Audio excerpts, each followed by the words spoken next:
good evening, and welcome. This is Strong and Sassy on your superstation Joy 99.7 FM. It's a beautiful, rainy Wednesday evening, and this is me hoping that you're safe. And if you're on your way home, that you do get home safely. Once again, good evening and welcome. This is Strong and Sassy. My name is Animwaa Anim Addo, and I will be here with you until 8 o'clock. Tonight, we're continuing our conversation on working in a toxic environment. Last week, we started this conversation and we talked about so many things. Just a quick recap, we talked about the process of reporting your grievances, being fact-based, not feelings-based. We also talked about how to prepare your mind psychologically for the possible battle that you may face, having to prove your points, having to fight to be heard, and then obviously whether to make the decision of leaving or of staying. We also did some introspection to make sure that when we talk about toxic environments, we're not the ones who are actually toxic and projecting it on our work environment, but it's actually the things that are happening around us that are toxic. So we're continuing today, and today we're going to be hearing from Ethel, and she experienced some of that and has made some sort of transition. So hopefully you can relate to her story. If you need to leave or if you need to make some changes, then you'll find the inspiration to do that. We'll also be joined by Louisa Laye, who was here with us last week. Louisa is a chartered accountant, banker, project management practitioner, and an industrial relations coach. Louisa will be guiding us through the practicalities and the logicalities of all of that. So if you want to quit your job, how to go about it, the things you have to consider, how to set yourself up for new beginnings. And of course, Dr. Evelyn Owusu-Roberts, licensed clinical psychologist, is also joining us, and she will be guiding us through the mental process of doing all of that. Today, we also want to spend some time to talk about the mental health aspect and what it does to you when you work in a toxic environment. And of course, how to heal from that and move on, learn the lessons, and become a better person. Obviously a really packed show, but it wouldn't be the same without your comments and your questions and your interactions. So do send us your messages on 055 1111997, 055 1111997. I'd love to hear from you. Send in your questions, your comments, all of that. We're also live on Facebook, so you can decide to watch us over there. Once again, you're welcome. This is Strong and Sassy. My name is Animwaa Anim Addo. And let me say hello to my first guest in studio. Hello, Ethel. Hello, Animwaa. Hi, it's very nice of you to be here with us. Same here. Okay, let me just jump over to the phone lines and say hello to Louisa and Doc. Hello, good evening. Hi, Animwaa. Good evening to you. Hi, how are you doing? I'm good. How are you? I'm very well. Thank you so much for joining us. I know you're busy, so we don't take it for granted at all. So thank you very much. So that's Louisa and Doc. Dr. Evelyn Owusu-Roberts also on the line as well. So I'm going to start with Ethel tonight. Ethel, I want to hear your story. So tell us a bit about, when you were working full-time we're just going to call it an organization. So tell us about that. Okay, so my name is Ethel, and more of cooks on all my social media platforms.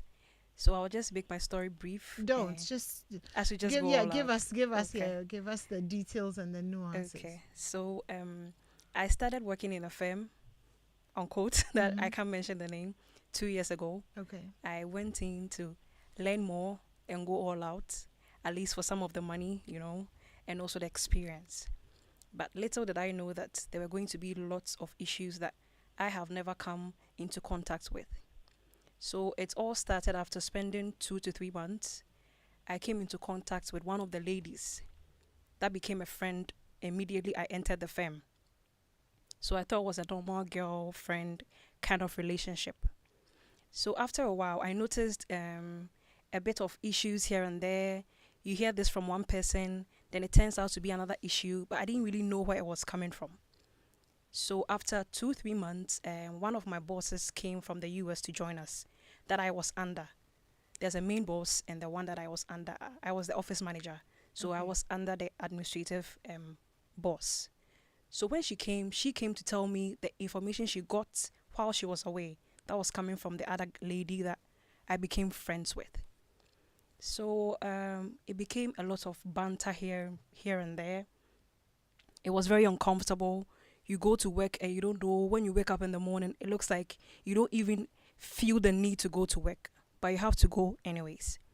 So when I noticed where the issue was coming from, I had to take a step back and fix some one or two mistakes I made earlier.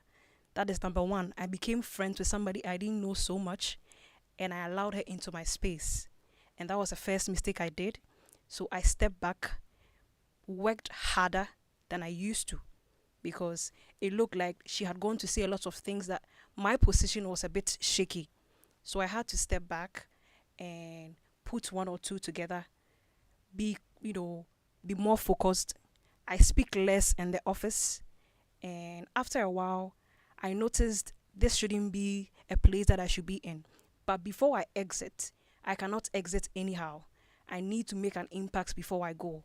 So I sat down and gave myself like 6 months after the issue, that if I know I'm exiting this place, I have to leave a mark before I go.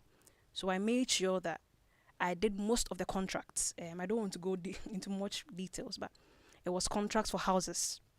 Okay. And when I came into the firm, most of the contracts were not too, they had a lot of mistakes in there. So I gave myself 6 months, made sure I did all the corrections I needed to do. Then, when I was ready in December 2023, when everything has been done in an appropriate manner, I handed over officially in a very polite manner. Then I exited. Okay, so I mean the 6 months. Yeah. When after you decided that you wanted to leave and Yeah. you gave yourself 6 months, what was that like? Did things get better? No, it didn't. Okay. So do you want to give us just a feeling of what it was like, to be in an environment where, so there were rumors about you, there were things that, There were were you directly confronted about them? No, the problem was I wasn't directly confronted. Most of them I wasn't. It was hearsay. Okay. So if it would have come to me personally, maybe I would have been able to answer it better. But the whole issue was, you do a work that your boss is supposed to come to you directly, okay? Then you hear your mistakes from another colleague, Okay. which is not supposed to be that way. If there is an issue, I think you're the one who employed me. So, Ethel, I think this should be done this way so that this can make things better. But if I'm supposed to go and hear it from a third party with other things in quotes with it, it's a bit, uncomfortable. Yeah, and it so makes the work. Did you ever approach your boss or try to speak to HR? Yes, I did approach after a while. Okay. Because of the toxicity in the office, how toxic it was, it got to a point that, as I said, I wasn't too comfortable. So one morning when I got to the office, I went to the washroom to cry a bit because I wasn't having it. So when I was done, I went to her one-on-one, and I was like, I think I've had enough of whatever is going through, and I don't really know what I've done. If she can really sit me down and tell me, oh, I think you broke the chair, let's fix it. But if I'm supposed to be hearing bits and pieces from other people, I don't think it's the right way that things are supposed to be done. And she was like, she's so impressed because in our Ghanaian sector, people don't like to approach people. They hate confrontation. So the moment you come to somebody to tell the person, this and that is my issue, the person nearly calms down. So after that conversation, things became a bit, loosened a bit, and things were, getting quite better. It didn't stop, but it was way better than before. Okay. But as I said, I had given myself 6 months to have an exit plan. And when it was done, I just left peacefully. So, I mean, when you had that conversation, Yeah. Did you get what you were expecting from the conversation? And from my admin boss, I did. Okay. But from the topmost part, I didn't get it. There was no response, no reaction. No. They were not nothing. perturbed at all. They didn't care. So is it because maybe the problem wasn't a problem for them, Is that why they didn't care? Or because, I mean, I'm asking these questions because there was no move made, towards you to issue a warning there was nothing.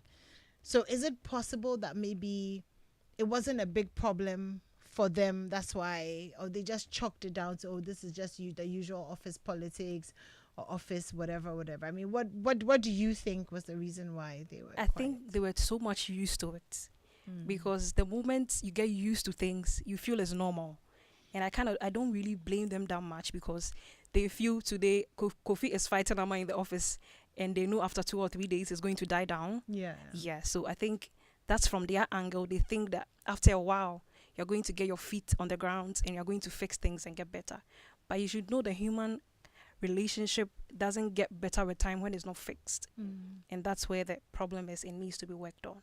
Did you ever confront this lady who was, causing all of this drama? Yes, I did. Okay. How did that go? Very bad. Oh, okay. Why? What happened? Apparently she wasn't doing it to me only. Okay. Oh, wow. Okay. She was doing it to about 2 or 3 people in addition to myself. Hmm. So when I brought mine out and they were like, oh, she has done this. Oh, she has done that. Oh, she has done that. But with that being said, we came individually. Okay. So if there's anything, I need to confront it individually. Hmm. So I told her that I don't think we have any issue, and this should be the last time I hear any information about me, because she didn't employ me. I don't work under her, and I would appreciate it if she stays in her lane, and I do same. And what did she say? She came with a lot of issues. She didn't mean it that way. She's sorry if I took it otherwise. And I was like, no hard feelings, but I have to tell you how it is so that you know how to behave, because I am not comfortable and this has to stop. And after a while, I think she moved to other people and left my business alone. As in, she continued With other people. And she was never penalized for it. Funny do enough, you know no. if she ever got a formal? No, one of the funny moments in the office was when we had our final year, our end of year meeting. And she was able to shout in front of my boss and he couldn't say anything. Oh. So that's when I noticed this is a bad leadership and there's nothing we can actually do about it. She's just having her way. She's still there. She's still there. All right. Okay. Okay. Well, thank you for sharing that with us. I'm going to speak to Dr. Roberts now, who is joining us on the phone. Hello, Doc. Hello. Hello, Doc. Hello. Hi. Okay. So did you hear? I hope you heard Ethel's story. I heard some of it, yes. Okay. So I wanted to ask you, what kind of effect, this kind of situation or this kind of experience has on one's mental health, and moving forward, how they are able to thrive in a workplace, in a different workplace. So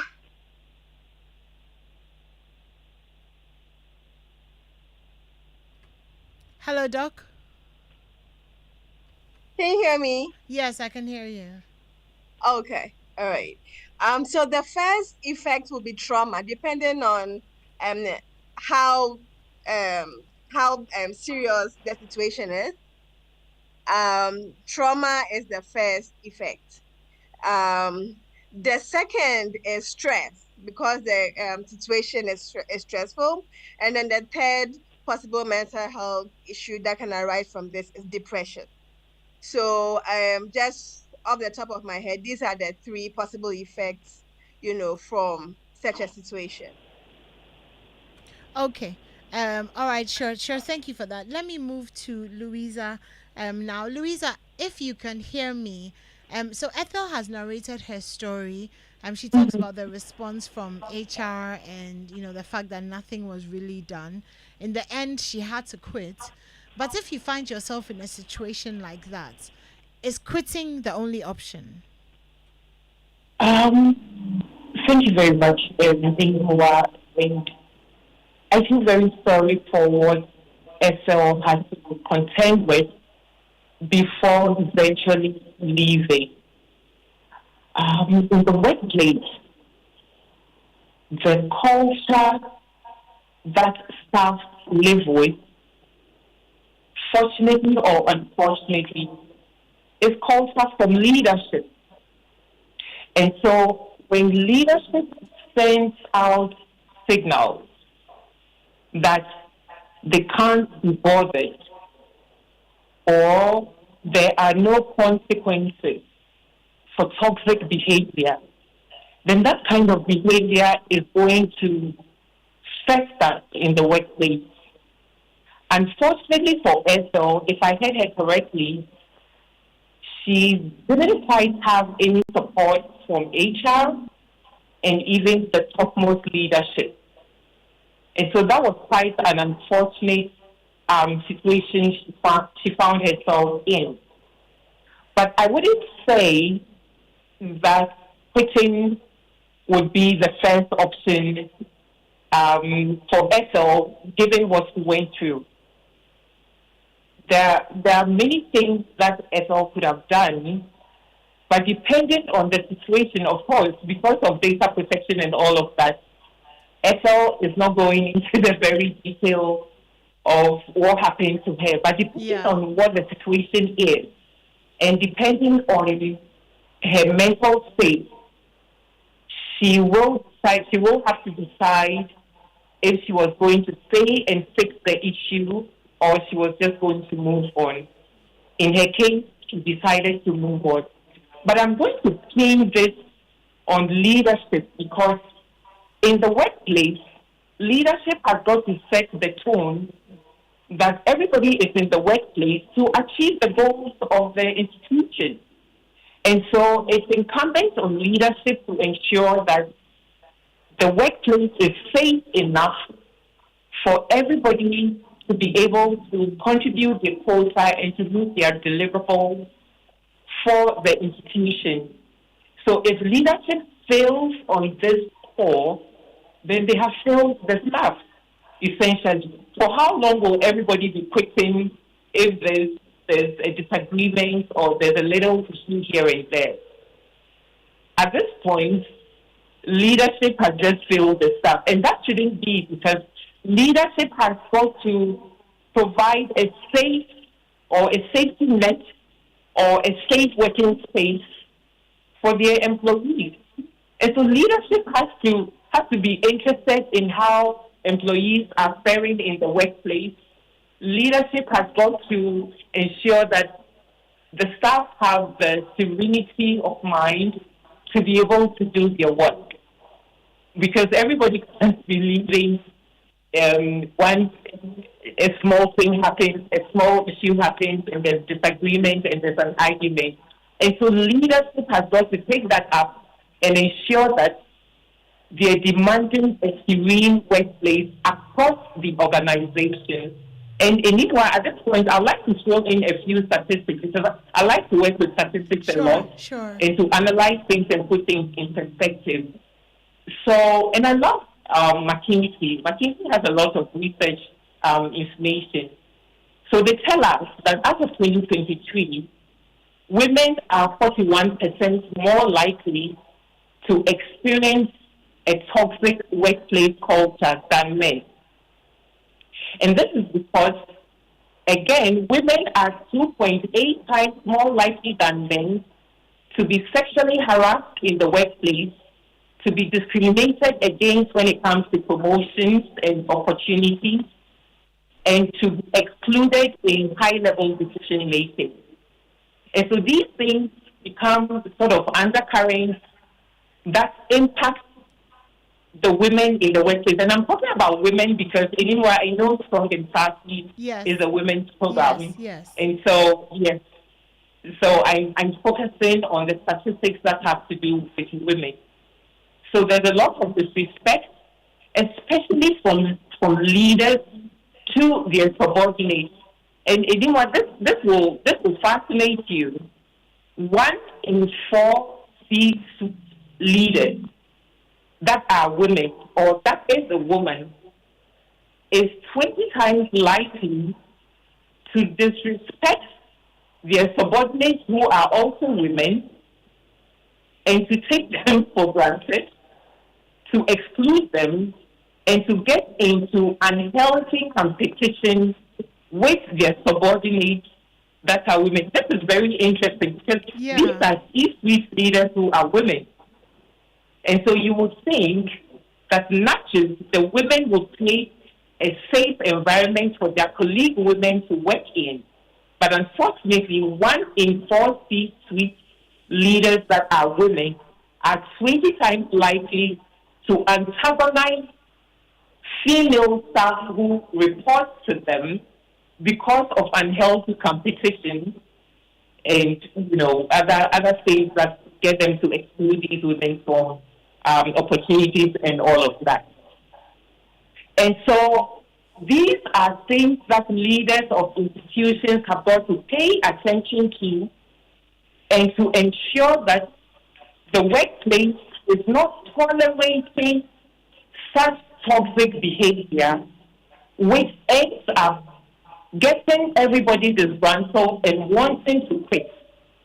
And here's the thing, let me just say this quickly and end. Once the employees find themselves in a toxic environment, I can tell you that productivity is negatively going to be impacted because half the time, the employees that are suffering the negative behavior in the workplace are not thinking about the work. They're thinking about how they can navigate the toxicity, and they will not be focusing on their deliverables. They'll be looking for jobs. They'll be making mistakes in their work. They will just not be concentrated.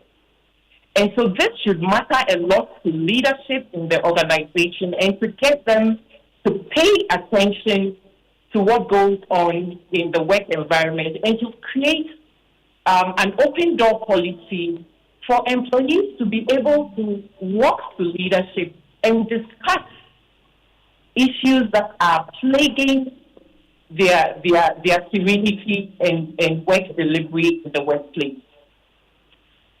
Sure. Oh, okay.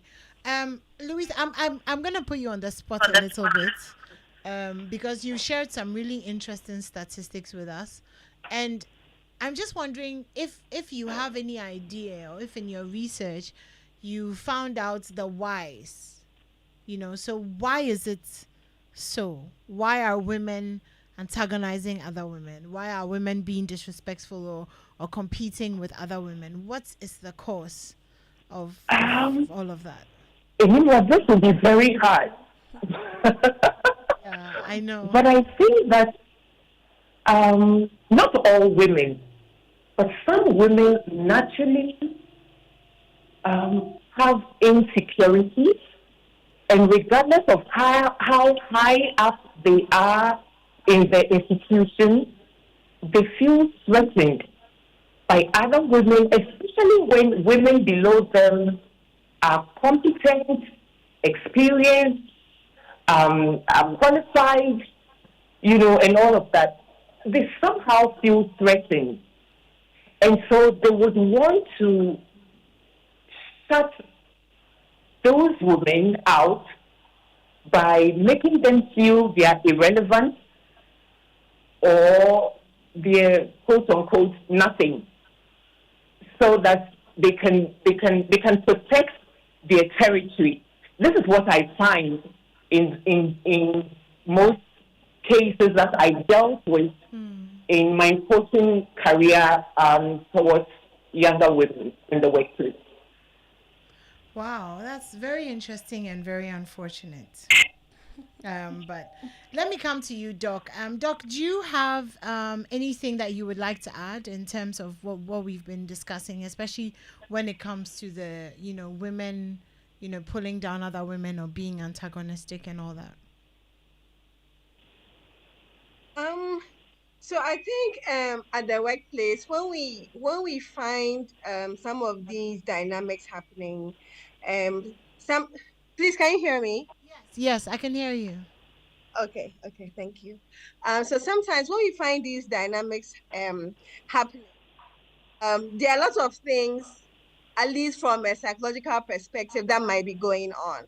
So when women go to work, it's not just work that basically um, it's not just work that they basically only have going on with them, right? So a woman goes to work, but then there are other issues that might be going on at home.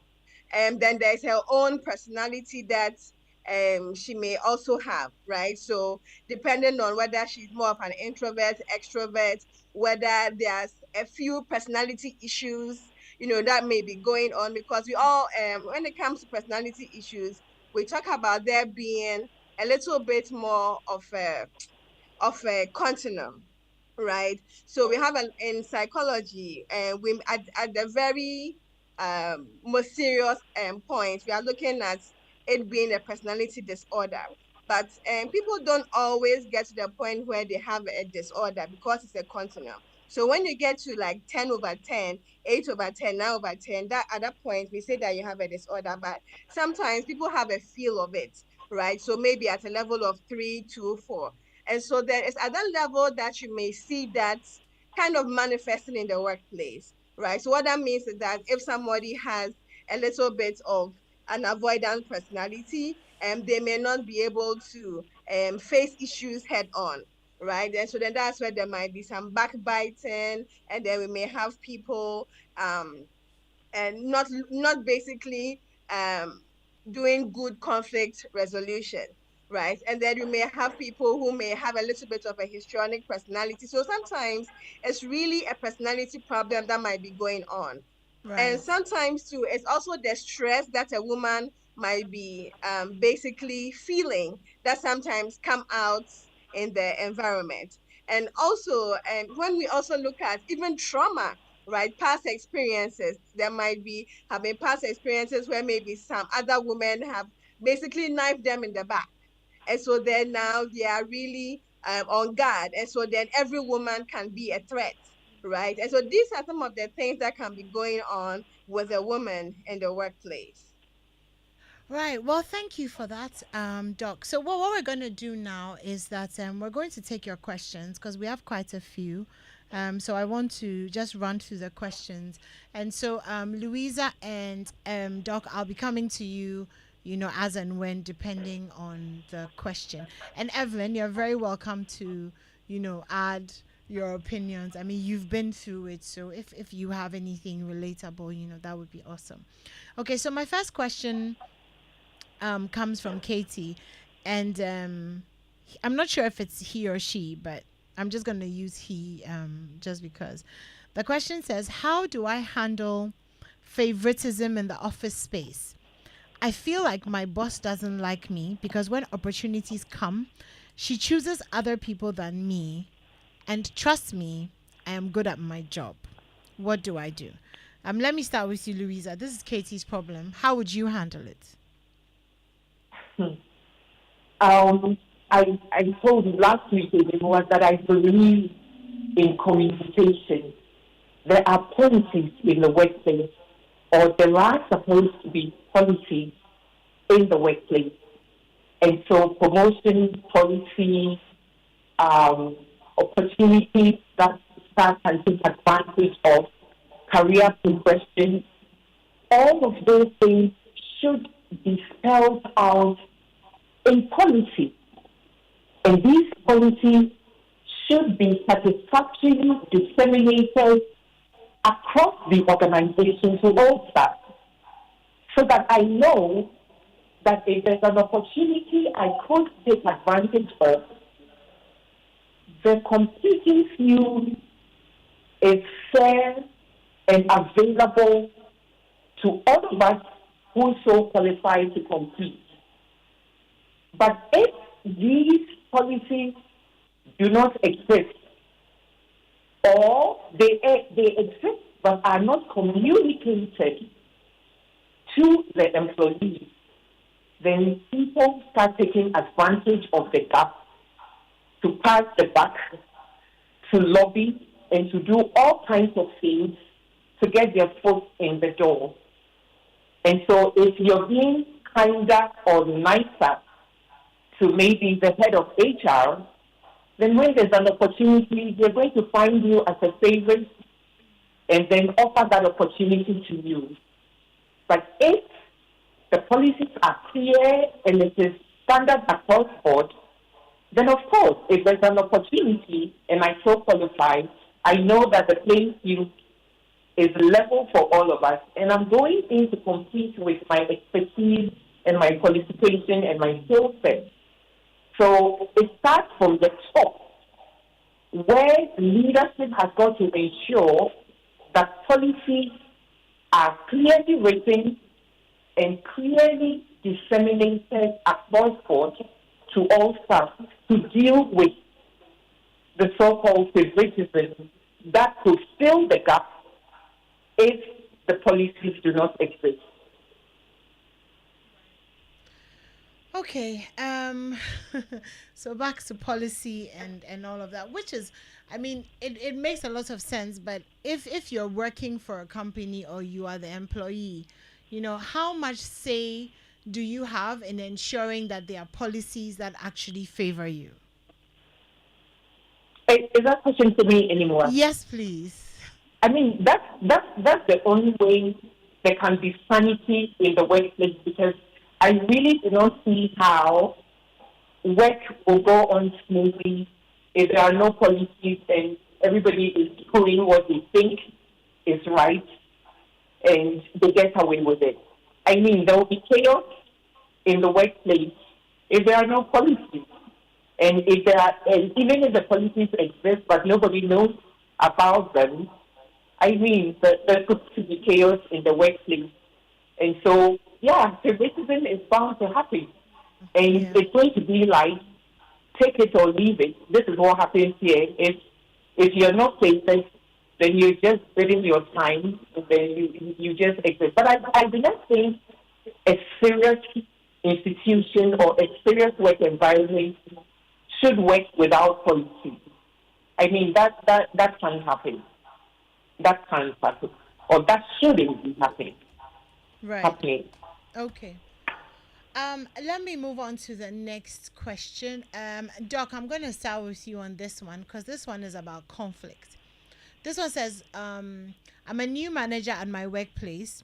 I assumed work there since January. I've realized that there's a lot of conflict in the team, and a lot of them are not even talking to each other. Kindly help me solve this problem. So, Doc, when you're in an organization and there's a lot of conflict as a manager, I mean, what are some of the approaches that you can take to bringing harmony? And then, Doc, when you're done, Louisa, if you can also, give us a few pointers on dealing with conflict, but from a top down approach. So more of, how a Mm-hmm. leader should deal with conflict among employees. Very well. So, Doc, you first. Okay, thank you very much, Animwaa. So, I think the good news is that this person is the manager, right? So, because they are the manager, they have a little bit of power and authority, and so then you can exercise that. So that's the good news. And so then what that means is that we are looking at then really looking at team building activities, right? That's one thing that can be done to try to resolve the conflict. And then also, if there could be any sort of like anonymous way of getting information, right? So, what is the reason for this conflict, right? And how do we, and looking at themes that come out from the this anonymous kind of information seeking. So once the anonymous information seeking comes in, being able to sit with people either on a one-on-one basis as needed, and then also in a group, in a group format, so that you can really almost have like a kind of like group therapy session where you are really looking at, okay, let us now try and bury the hatchet and then move on. I'm in here now. We want to build something new. We want this where we want to go, and then putting incentives, looking at trying to reward positive behavior, and trying to reward behavior that is closer to one that fosters harmony. And these are a few things that can be done by the manager. Okay, all right. Thank you for that, Doc. Louisa, over to you. Yeah, if we're looking at dealing with conflict in the workplace from the top, For starters, what will come to mind will be, again, I'm going back to leadership because all of these things rise and fall on leadership. So if leadership sends out the signal that we are not tolerating bad behavior, or if there's conflict, I mean, once we're human beings, there will definitely be some friction, some conflict here and there. If leadership sends out the signal that yes, there are conflicts, but these are processes we can deploy to resolve these conflicts, and these are known to start. The employees, once they have a situation of conflict, they will resort to the processes that have been laid out for the resolution of the conflict. I would say, Animwaa, that conflict in itself would not be a bad thing per se, because we're human beings and we're in the same space. So we can expect some conflict and some friction here and there. But once they happen, if leadership sends out the signal that they are interested in resolving the conflict, then it won't fester. Then it will be resolved, and then we will take our learnings from there and probably even have a stronger workforce after the conflict is resolved. Again, I will go back to policy, because policy guides everything that happens in the workplace. I mean, everything is guided by policy. Otherwise, then leadership or whoever is in the position of influence is just going to speculate and say, okay, this is how I think this has to be handled, this is what should be done, which may not necessarily resolve the issue. And so policy, for me, is the way to go, and policy will bring a decent closure when we're trying to resolve conflict. And when policy is formulated, leadership again has got to ensure that staff are fully apprised of what policies there are and how they can seek redress if they find themselves in any pickle in the workplace. Right. Yeah. Okay. Okay. Totally get that. Ethel, let me ask you, in everything that you went through and everything that happened, do you think that if at some point, leadership, your boss's boss, had called you to some sort of meeting, or, even a meeting with the staff, and openly discussed some of these issues, and maybe had asked for a forum, opinions, and kind of tried to work it out or trash it out, do you think that would have helped? Could that have solved the problem? Yeah, to a point, I think it would have.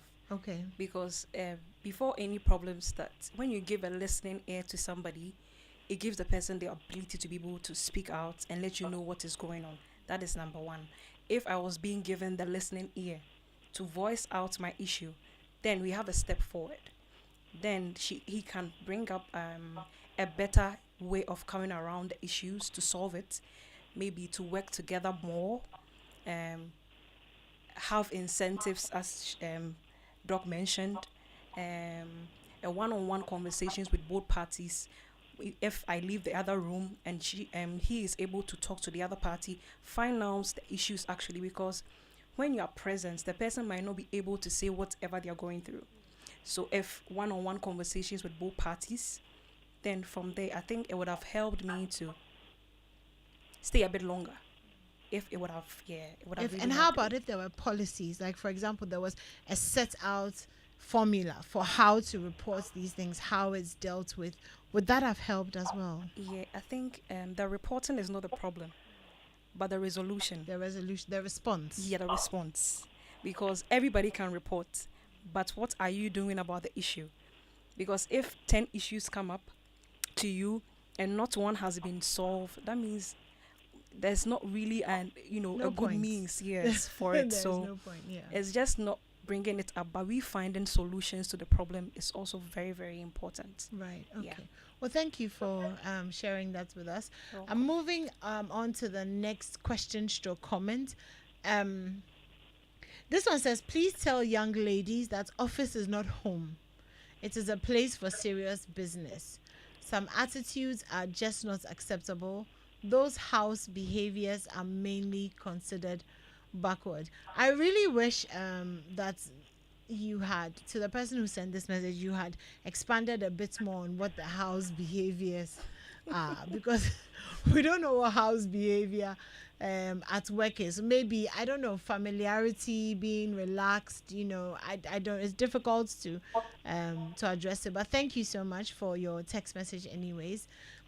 This one says, how do you handle a workplace where the boss takes delight in workers speaking negatively about each other to him, and furthermore only grants salary increments to select employees despite an equal workload for all?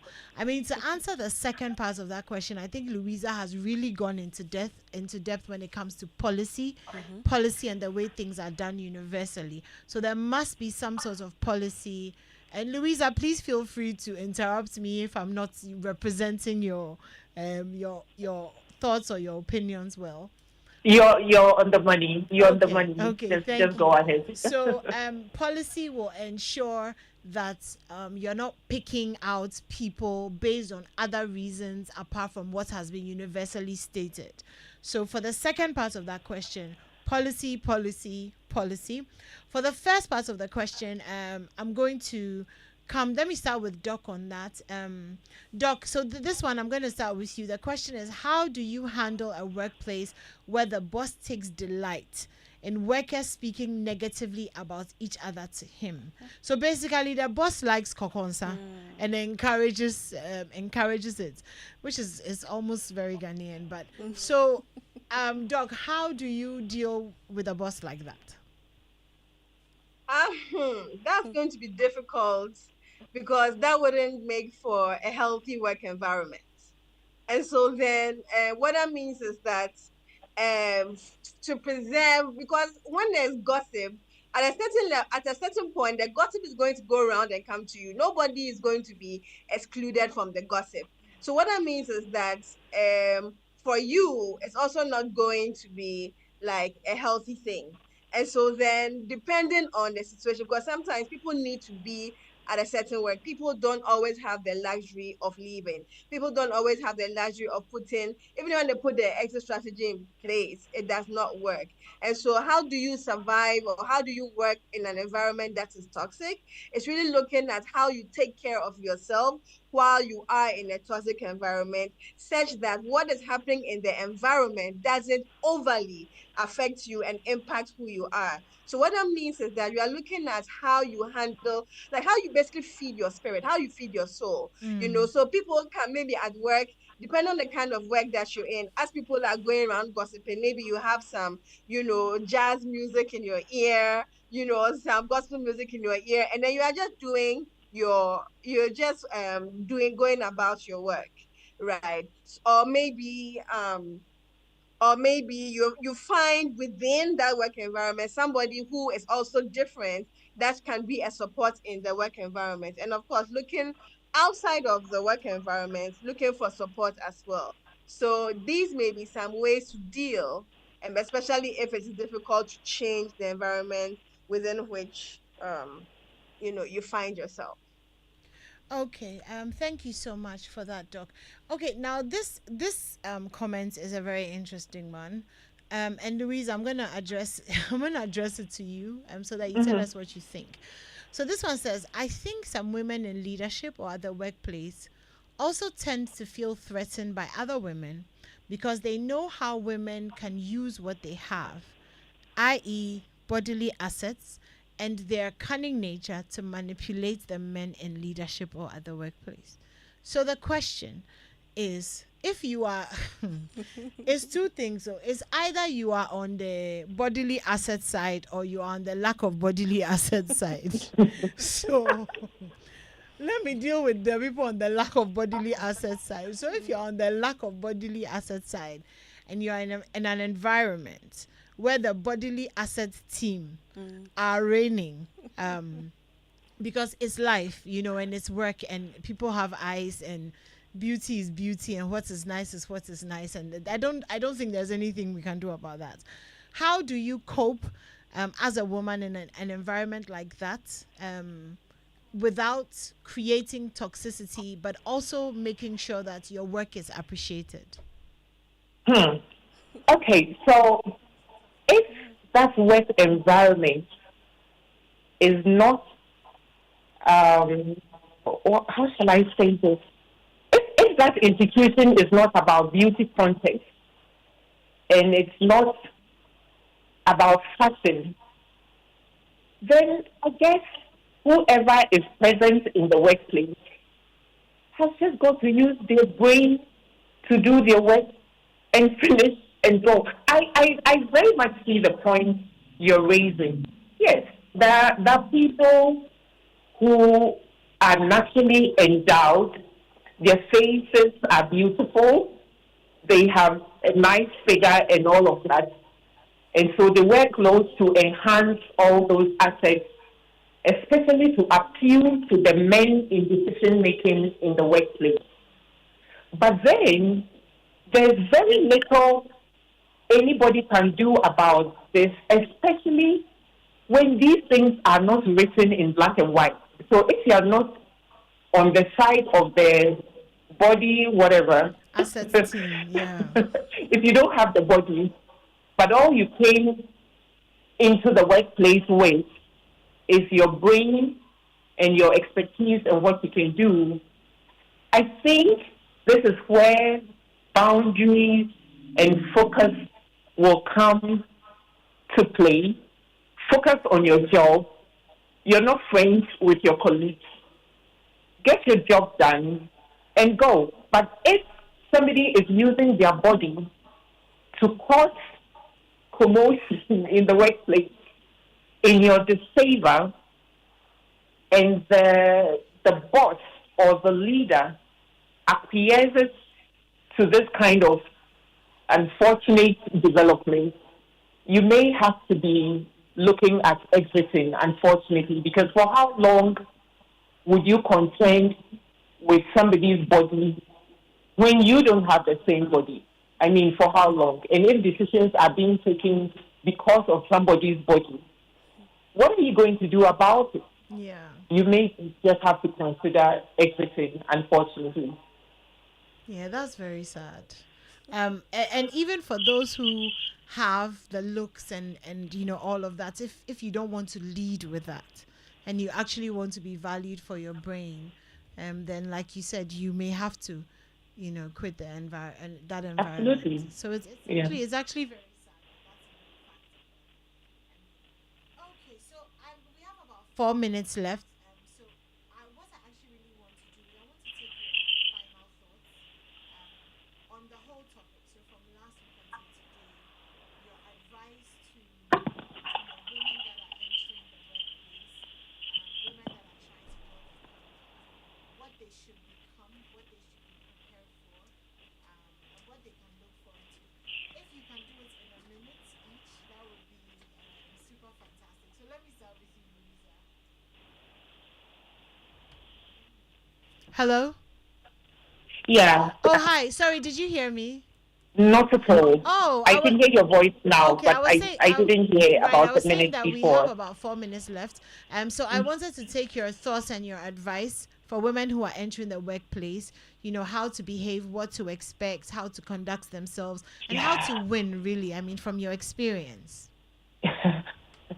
Well, when you're entering the workplace, you have to know, you have got to remind yourself that first of all, you're going to seek your livelihood.